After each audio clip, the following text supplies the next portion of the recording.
Sabe, diagnosticar uma condição de saúde mental não é nada simples. Na verdade, parece muito mais com uma investigação de detetive, sabe? Cheia de pistas, suspeitos, reviravoltas, e é exatamente esse mistério que a gente vai desvendar hoje.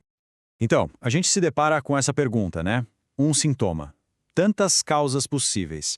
Como é que um psicólogo consegue resolver esse quebra-cabeça?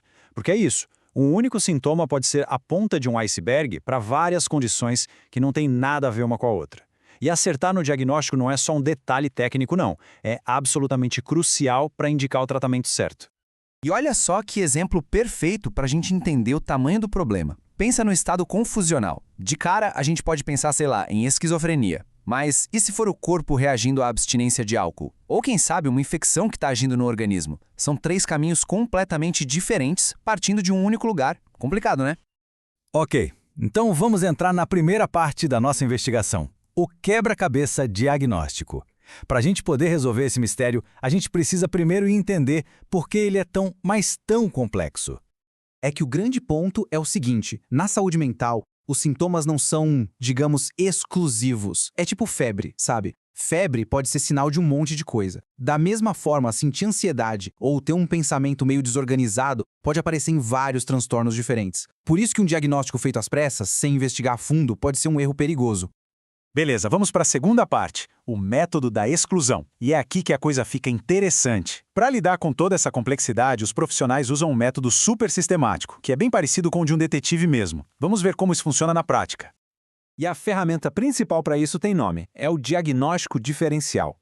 E, gente, isso aqui não é sobre adivinhar, tá? Ou achar a primeira resposta que parece que encaixa. Não, é um processo de exclusão.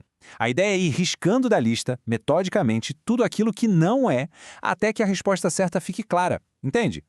E esse processo todo pode ser quebrado em 4 passos bem lógicos. Primeiro, o profissional observa as pistas, que são os sintomas. Depois, ele lista todos os suspeitos, ou seja, todas as causas possíveis para aqueles sintomas. O terceiro passo, esse é o que dá mais trabalho, investigar e eliminar cada um desses suspeitos, buscando mais evidências. E aí, finalmente, se chega na causa mais provável. Certo, vamos para a terceira parte, coletando pistas vitais.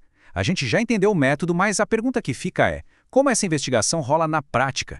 De onde vêm as provas para a gente poder confirmar ou descartar um suspeito da lista? E o mais legal é que as ferramentas mais poderosas aqui não são máquinas ou exames super complexos. São habilidades humanas, a escuta atenta, qualificada, que consegue captar os detalhes do sofrimento. E a anamnese, que funciona como uma entrevista bem estruturada para coletar todas as informações importantes. E por onde essa investigação começa? Pela queixa principal. É a resposta para aquela pergunta fundamental. O que te trouxe aqui?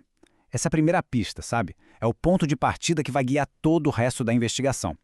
A partir daí, a investigação mergulha a fundo. Porque o contexto é tudo. O profissional vai voltar no tempo, olhar a história de vida da pessoa, desde o nascimento, o desenvolvimento, a escola, os relacionamentos. Porque é isso, nenhum sintoma existe solto no lar. Ele faz parte de uma história de vida inteira. Outra coisa que o investigador procura são os pródromos. Que nome estranho, né? Mas pensa neles como, sei lá, as primeiras rachaduras que aparecem numa parede antes de um problema maior. São aquelas mudanças bem sutis de comportamento, sabe? Perder o interesse nas coisas, ficar mais na sua, coisas que na época podem ter passado batido, mas que agora são pistas valiosíssimas. E a investigação não para por aí, ela vai se expandindo para outras áreas super importantes. Por exemplo, tem algum caso na família? A pessoa usa ou já usou alguma substância? Existe alguma outra questão de saúde, uma doença física acontecendo junto? Cada resposta para essas perguntas ajuda a deixar a lista de suspeitos mais curta e precisa. E agora a gente chega na quarta parte, a fase de eliminar os suspeitos, descartando impostores. É aqui que o detetive precisa ter muito cuidado para descartar 3 grandes impostores que podem, facilmente, se passar por um transtorno mental. O primeiro impostor da lista é a simulação. Será que os sintomas estão sendo, digamos, inventados para conseguir algum benefício? Tipo um atestado para não trabalhar ou levar alguma vantagem num processo? É uma possibilidade e precisa ser considerada com muito cuidado. O segundo impostor, uso de substâncias. E esse é muito comum. Álcool, drogas, até alguns remédios, eles podem causar sintomas iguaizinhos aos de transtornos mentais. paranoia, alucinações, uma tristeza profunda. É fundamental descobrir se o que está acontecendo é um efeito direto de alguma substância.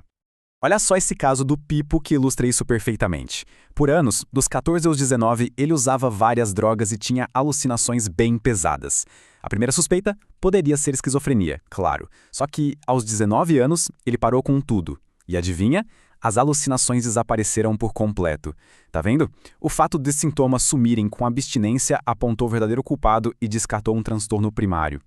E chegamos ao terceiro grande impostor, as condições orgânicas. Uma infecção, um problema na tireoide, uma alteração de açúcar no sangue, um monte de doenças do corpo podem dar sintomas que parecem psicológicos. Por isso, descartar uma causa médica é um passo, assim, essencial. Não dá para pular.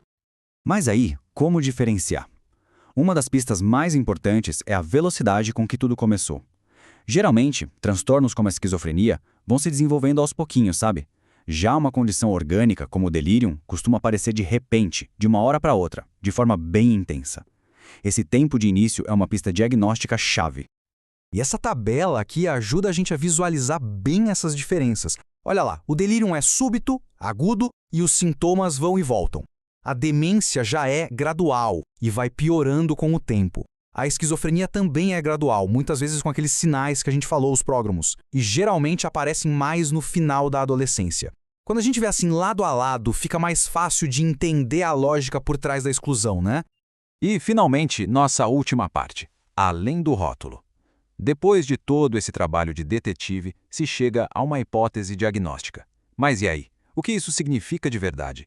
A resposta, como a gente vai ver, vai muito além de um simples nome. E aqui está o ponto mais importante de todos, eu acho. Um diagnóstico não é uma sentença. Não é um rótulo para a vida toda, uma identidade definitiva. Ele é a melhor hipótese de trabalho que se tem naquele momento. Pensa nele como um mapa que vai guiar a criação de um plano de tratamento que seja único, pensado para aquela pessoa. Essa citação do Georges Canguilhem é perfeita para fechar essa ideia. Ele diz que o que torna um sintoma patológico é a relação dele com a totalidade do comportamento da pessoa. Ou seja, um sintoma sozinho não quer dizer nada. Ele só ganha sentido quando a gente olha para a pessoa como um todo, com sua história, seu contexto. Uma pessoa é sempre, muito mais do que a soma dos seus sintomas. Então fica aqui uma reflexão final para a gente. E se a gente parasse de ver o diagnóstico como o ponto final da investigação, a resposta definitiva, e começasse a enxergá-lo como o verdadeiro começo, o começo de uma jornada de cuidado, de compreensão e, acima de tudo, de colaboração?